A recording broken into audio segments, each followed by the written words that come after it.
Heartland Waterfowl presents Behind the Blind Podcast.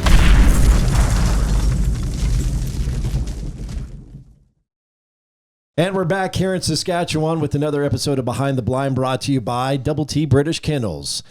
For more than 20 years, Double TT British Kennels have imported dogs directly from Great Britain to build superior bloodlines. Their top-of-the-line dogs are proven in the field and major field trials. Learn more at britlabs.com and tell them that Heartland Waterfowl sent you. Special guest. Special guest. Come on in. Come on in. Come sit Come on in, Clark. Wow, that is a squeaky door. Come on in and sit next to the queue. Come on, You've been replaced. So, for Logan Burditt, Alex Dicedue, welcome to the podcast, Dakota Thurn. I'm Ronnie Philips, and Champlin is sitting behind the board with Quentin Vrlenich. Let's start today. We had another great day. Like, we are having to work for it. The scouting has been a lot more difficult. The bird numbers are a little bit thinner than we have been in years past when we come up here, but we are stacking successful days. Yeah. Yep. We had a fun one. Yeah. We've been at the right place at the right time. A lot of pressure around here. Tons and tons of scout trucks when you're driving around. Yep. But we've had wind. And we talk about it all the time, bitch about it all the time, whatever you want to say. But we had wind today and sunlight. It was great. And it was perfect. You know, We just found the right pocket of birds that you we just were knew able it was to going to happen this hunt. morning. That first Yep. group, came right over and dumped right in. You're like, yep, okay, we're in it. It's going to work. This is going to work. And it did. It always helps too when you're setting up and it's dark outside and you're setting up with the trailer lights and everything, and then you have migrators trying to work their way in and come really close while you're setting up in the dark. You're like, okay, we're going to be okay. So one of the things that we talked about on the last episode last night was the fact that we were going to be panel blinding in the middle of the wheat field, and that we know that there's people who do that all the time. If you're listening, you're thinking probably we're idiots because we're a little hesitant about doing that. We understand people do it from coast to coast all the time. We're not that stupid, but it's just from personal experience, not something that we typically like to do. We like to be on an edge or have a nice little backdrop. It really, what we thought from the scout wasn't conducive to run layout blinds until we got to the field. Yeah, like basically everything around the field was raked, but when you got in the middle of the field, the farmer didn't rake any of it. So the edges that you could see that looked bare dirt was terrible. not the same in the middle. But we had already committed to that idea the night before, and pretty much, I guess, We didn't set give ourselves enough time. right? We set our wake up. I can't talk right now. We set our wake up alarm to knowing that we weren't going to have to stubble blinds. Yeah. Right. So when we got there, we realized we actually questioned it. Do we have time to do this? And no, we didn't. But anyway, where I was ultimately going with that is that they played. I mean, they participated. Now, when the sun got up, there was a little bit of a shadow. You could tell that they were a little bit leery. But it was weird. Those first couple groups, like they were going to fly into the blind. I thought it was nuts. A little bit later on, they were a little bit more sketch, but needless to say, very successful day. 74 birds total, I believe. Yep. Right? Yep. 73 snows, 1 Canada. Dakota Thurn, what was your evaluation from being behind the camera on how today's hunt went? Well, I think one of the things I realized today, and I think that sometimes like we forget, is what you were talking about of how, it's kind of like outside of our comfort zone of doing the A-frames, in the center of the field. Sometimes you forget what you can get away with in Canada. And Canada's I mean, how many birds did we shoot where guys are standing outside the blind? I was in the back filming. The juvies help a lot. Yeah. So Yeah. Sometimes there's like that added effect of like, it's the first time that they're seeing decoys. It's the first time that they're seeing blinds. It's the first, and not that there's not hunting pressure up here, but it's not like you're hunting late season birds to where, you have to have everything exactly perfect, right? Like there's a little bit of leeway. There's a little margin of error. Yeah, for sure. No, I think you're right there. We might be a little too critical, but I think it's just A lot more margin of error when there's Ross geese around. No doubt. A lot more margin. They're limit savers, baby. Yeah. So anyway, great day. The other thing I was going to say too, and I would really look, we do this for 12 seasons now. We've seen a lot. We have the luxury of traveling all across the country and seeing a lot of different things. One of the things, and it doesn't matter how long you do it, you're always learning something new. And something that Logan and I kind of discussed, or I brought up to him as we were getting large branches or trees, whatever you want to call them, to put as part of our blind stubble today. There's this 20-mile-an-hour south wind, and birds were migrating in on a south wind 20-mile-an-hour day. And that was just a little bizarre to me. Yeah, I don't know if that was just migrators, so to speak, or if just birds were. I mean, the moon's been pretty close to full. Yeah, and very full. It's very been bright. very bright in the morning. So, like, I don't know if that was just. You don't think they were migrators? I mean, maybe migrating from the big water to the south a couple miles. I don't know. Yeah. I mean, think about all the birds that technically were 5 miles to the south. They're on that big water, right? Yeah. Mm-hmm. It could have been just one of those. I don't know. I have no idea. I don't know. Who was the guy? Where were we? Like 2 or 3 days ago, the guy was talking about how they shot a radio collar. Oh, it was shout out to Kurt. It was old Kurt telling us about it was Farmer Kurt. Anyways, Farmer Kurt. Anyways, Farmer Kurt's telling us that this guy shot a what do they call it? GPS tracking bird, and it already migrated down to Texas, turned around and came back. This Already season? this year. Yes. Yeah. Wow. I don't remember if it was Texas or if it was like Oklahoma. It was Somewhere past Missouri. It was crazy. It was crazy how far down it went. But yeah, he came all the way down and came back. And I don't know if it was a duck or a snow or what it was. It was a snow goose. Snow goose? Mm-hmm. Okay. So yeah, came all the way down and turned around and came back. And they shot it, and conservation, whoever it was, sent the data to them and showed them that bird already went down this year. He must have rode an early wave down and came caught back. some other south winds, rode back. And Farmer Kurt was like, hey, that just means that there's just not as many as everyone thinks there are. So we got some clips from today's hunt that turned out really, really well. We're going to show that now. Cue, roll the footage. Here we go.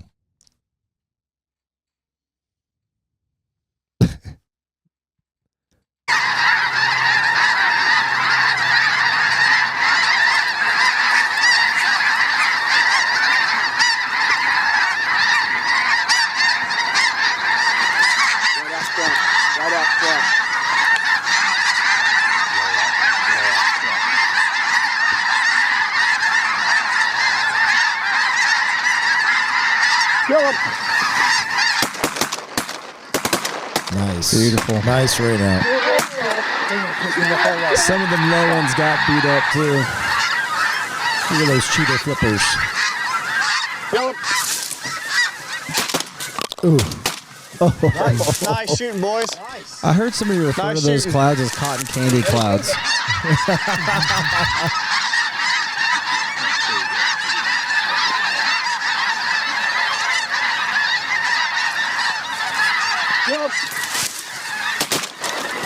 Nice. Boom. Oh, yeah!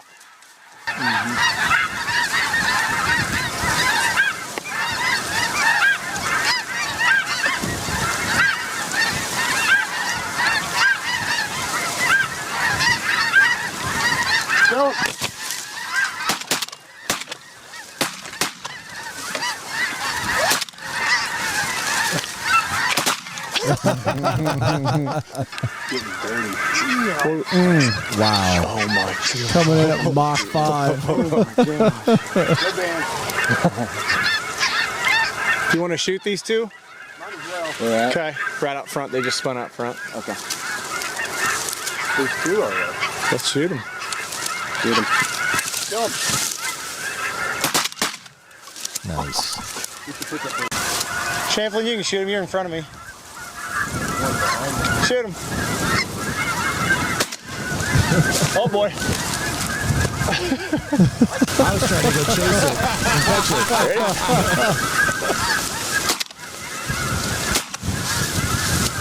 it. You can do it, Logan. Oh, I think this is your nice, both of them. This is both of them. Should have the old Scotchy there. I almost got them both with the... Kill him. There we go. There we go. There we go. Wow, a lot of good clips there. Nice job, guys, behind the camera. Q Hey, and man, DT. just another beautiful Good morning, job. too. It was. It really was. Great sunrise. Got some colors in the clouds, or otherwise known as cotton candy clouds. Is that what we call Yeah, those? that's Q? Is well- that what they're called? Okay. I heard someone refer to them as cotton candy clouds on IG the other day. Oh, it wasn't Yeah. cute. Okay, I got you. No. All right, so let's move I on said here. it this morning. Huh? I said it this morning. Oh, you Oh, did? yeah. Okay. He must have seen the same post. Give him some Yeah. credit, dude. Yeah. Time for the Ducked Up question of the episode, brought to you by Dirty Duck Coffee. If your coffee sucks, it ain't the duck, the preferred coffee of choice in the blind or around the breakfast table for Heartland Waterfowl and waterfowl hunters in every flyway. Save on a variety of blends by using promo code HW10 at dirtyduckcoffee.com. Q, what is the question of the day? Ducked up question of the day is, if you're going to build your ideal hot dog, how would you build it? God, dude. So many hot dog questions. If you're going to build Wait. your, okay. Toppings. What's a hot dog? Oh, okay. All right. I only know them as glizzies. Oh, I'm sorry. Glizzies. How do you build your glizzy, Logan? Wow. Man, I like them all different ways. Same, dude. Give me all the glizzies.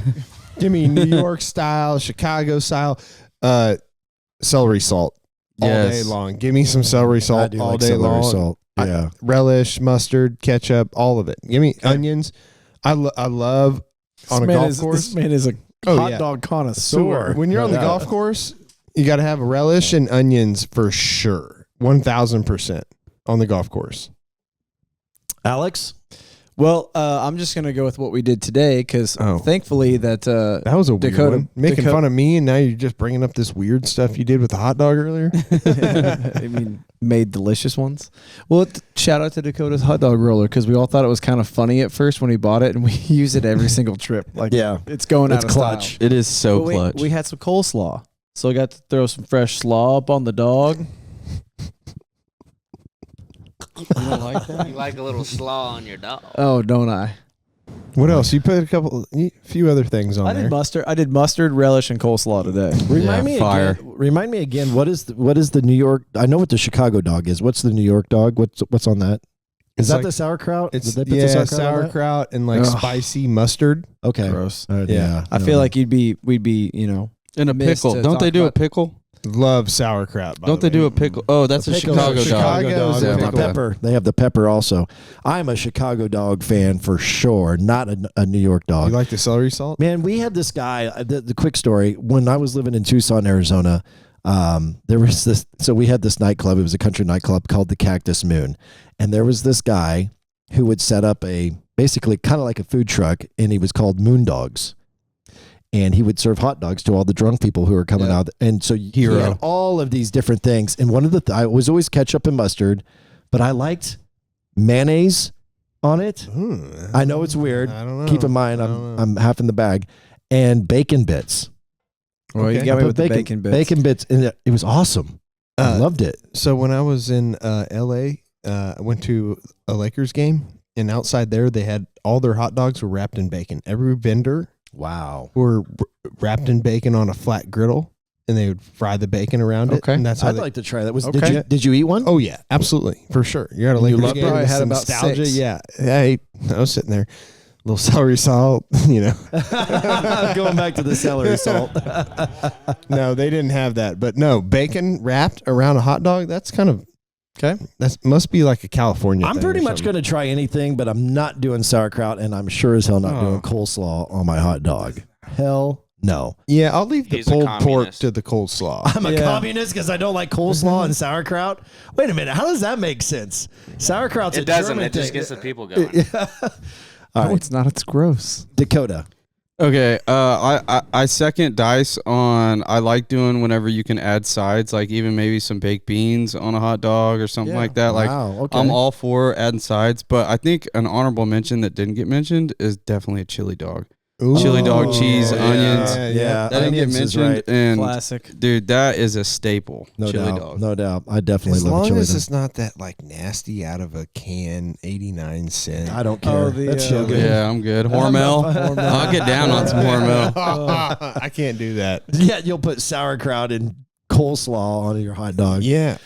Bleh. Hey, if you got a good ducked up question for us, we would love to hear from you. Be sure to comment on this video. Let us know if there's something funny, badass, whatever that you think is kind of ducked up that you would want us to talk about here on the Behind the Blind podcast. So moving on to the Outlaw Moment of the Day. Again, this is kind of a new feature here to the Behind the Blind podcast. It's brought to you by Outlaw Beer, which is what we're drinking here. This is our preferred beer of choice. And to give you a little bit more information about Outlaw Beer, they claim that Outlaw Beer, or rather America deserves a new light beer. Outlaw Mile High Light Beer is brewed in Tivoli's Brewing Company in Denver, Colorado, the official beer of Heartland Waterfowl. And you can find out more at outlawbeer.com. Available at most beer retailers. And if they're not, or not at yours, be sure to ask your retailer to begin stocking Outlaw Beer. So, Outlaw Moment of the Day. DT, I'll start with you. Start the other way. I got to think about mine real quick. I'll start. I don't have mine yet. Yeah. I got to think. Logan's got one. So wind was obviously really, really strong today. A lot of maple leafing. Yeah. Cheeto flipping. Yeah. Cheeto flipping. Whatever you want to call it. Comment on YouTube here and tell us what you call it. You know, when the birds are flipping upside down, do you call it maple leaf and Cheeto flipping, paper plating? You got any others? You got any others? I'm trying to think. There's all sorts of them. Yeah. Anyways, if you got a good one, let us know. But yeah, that was my favorite part today. That was happening a lot over and over again with the strong wind, and it's always fun to watch that. Yep. Alex. I'm gonna go after the hunt. Try and change it up a little bit. Is we've been rocking the turtle boxes for our e-collars, but then the best part is when the hunt's over, we're picking up and everything. Now we can just start playing some tunes, and we had Dakota had quite the playlist going while we were picking up. So we had fun. We had a good hunt. We were all high on. Having It kind of sounds a little strange. We were having a good time, right? And so playing some music while we were picking up and everything, that was a good time. When you can rock out on the pickup after you've had a good hunt. DT, have you got one? Yeah, I got mine. I think my outlaw moment for today is I love a point whenever we get to a hunt where I feel like we have enough kill footage for me to just like bounce around and get weird. And we got to a certain point, like the hunt was good enough to where I'm like, all right, I filmed enough good, kill footage through the blind. Now I'm going to go and sit in between some guys, get some over the shoulder stuff. I got out of the blind a couple times and sat behind the blind. Now I'm going to go screw the rest of their hunt over there. So get out of the blind. Yeah, exactly. That's how it goes. It's okay. Yeah. So cameras don't flare birds. Yeah, I got a little bored, and then it's fun whenever I get to do that kind of stuff. I got bored watching all of these birds die, so I went and did something different. Yeah. Q, what was your outlaw moment of the day? No audio there, pal. There we go. Sorry. One man band over here. Outlaw moment of the day. It's not helping out. Outlaw moment. Sloppy Joes are done though. Yeah, they are. My outlaw moment of the day has to be very similar to Logan's because I film slow-mo. So I got to really hammer it home today, and I think Dakota and Champ can vouch for me. They saw some slow-mo footage after we got back. So. Q had a good day behind the camera, Yes, is what sir. he's saying. Sure okay. did. Pat on the back to Q. Congratulations. Outlaw moment of the day for Q. He's not getting fired. Hand that microphone over there because I don't know if Champ is in. Is he going to fit in the? He's in the frame. He's in the frame. Not really. Got to slide over a little bit. There you go. There you go. He's in the frame. I ain't got a lot. I had a great time today. That's really not an outlaw moment, I guess, but You just had a lot. I had a lot of fun. Yeah. I really, really enjoyed it. Was there, besides the fact that we killed 73 snow geese? What was there something else that stood out for you that made it enjoyable? My camera guys. Oh, you're too My kind. camera guys He's are too my kind. outlaw moments. There you go. Oh, yeah. He's too Outlaw kind. moments. Them two fellas Champlin right just there. sitting in the they corner. They make it happen. They make it happen. They make it happen. Heck yeah. All right, my outlaw moment of the day was the 2.5 hour nap that I got after we got back. Thank you very were much. sawing logs. I was. You I was really super ruined tired. Alex's I got nap. less than that because you were snoring. Sorry about that. I'm really sorry. Really sorry about that.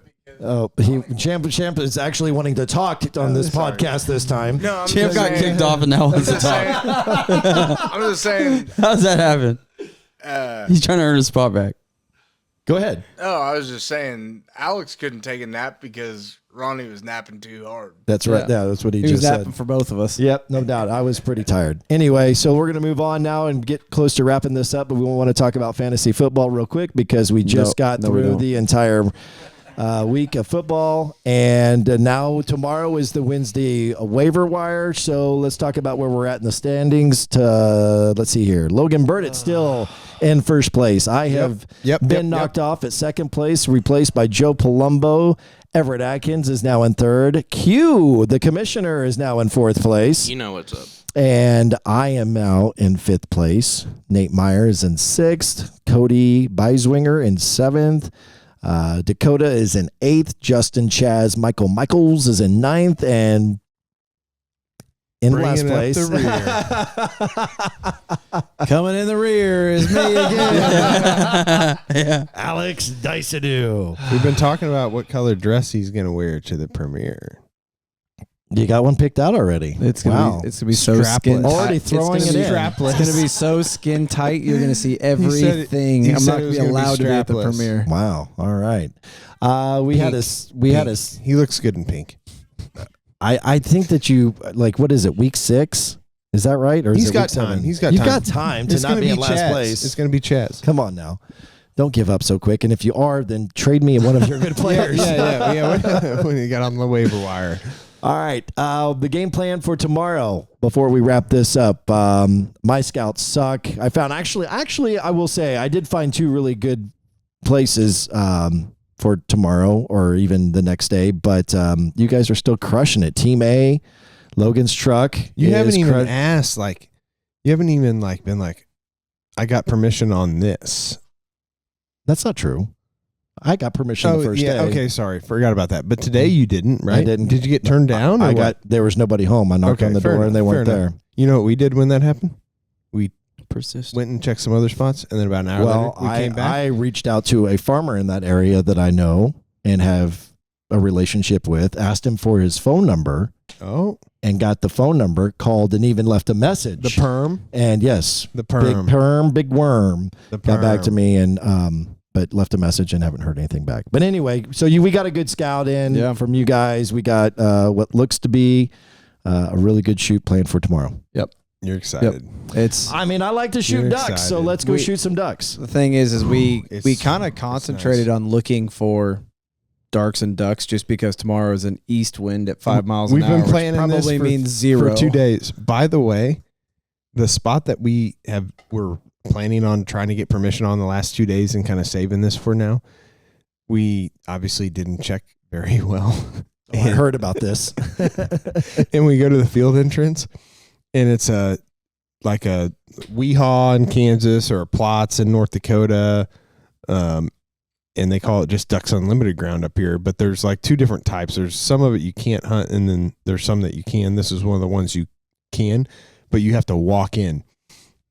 And we can't get a hold of the farmer that we're hunting in the morning, so we're going back to check that field again. And we're driving back, and Champlin's like, "So you're telling me like we're like walking a bag of silhouettes into this field in the morning because like that's all we had, you know? Yeah. We hadn't heard from you at all." And I was like, well, let's just wait a little bit and let's see what. Yeah. Oh, and so you didn't realize this until tonight. Well, it was a very hard to see sign. Yeah. Like it took literally us. I'm not mad at you. I was just curious if I understood no, this we correctly. looked at it the last 2 days and we didn't see it till tonight. Oh, wow. The Ducks Unlimited sign. Well, thank God you found the other field so that we weren't. Oh, here's the thing. Like we could have walked in there. How far would we have had to walk? Like a couple hundred But you wouldn't have needed blinds or anything because there's a tree row. You could have just, made your own blind. That would have looked great on TV. Oh, well, yeah. It was awesome, actually. You got to do what you got to do. But the thing is, you go in there and shoot a limit. It looked good. How in the hell are you getting 80 birds out of there? Yeah, good point. That's Lots of You know what I trips. mean? Yep. Like, what are you doing? Yep. Like, just walk 300-yard walks with 6 geese in your hand? Quarter them up and pack them out, boys. I'm not shooting the geese. I'm just shooting my 8 ducks, and I'm letting you guys do whatever you want to do. Yeah, the geese in there too are big. They're giants, you know, like, and they're sitting right on this ridge by the trees. Like, it would have been perfect, but yeah, what we got tomorrow is even better. Yeah. Nice. So it's going to be a Canada goose duck shoot in a wheat field, mainly right? a duck shoot. Mainly a duck There's shoot. geese in there, but they're like off. they were in the very corner of the field by the road, so I don't know if they're going to play or not. Okay, cool. So, but yeah, Wheatfield, right? You said it's in the swath. And yeah, that's right. Swath. Farmers trying to get in there and bale it and do all that. So we're going to be in layup lines tomorrow. Yes. All right. Fantastic. Yep. All right, so let's go ahead and wrap this up. Before we do, we want to make sure to remind you that we have a brand new online store at heartlandwaterfowl.com. Brand new hats, hoodies, and T-shirts. Brand new designs that we're going to bring you more new, fresh designs every single. Here's one month. right here. Yeah, look at there. There you go. Fresh. And so we'd love for you to check that out. In fact, you could even win some of this brand new swag if you comment on this video. Make sure you like it. Make sure you tell all your friends, and make sure you subscribe to the Heartland Waterfowl YouTube channel on YouTube and Spotify. So for Logan Burditt, Alex Dicedue, Dakota Thurn, I'm Ronnie Philips. We'll be back tomorrow with another episode of the Behind the Blind podcast, brought to you by Double T British Labs. Woo.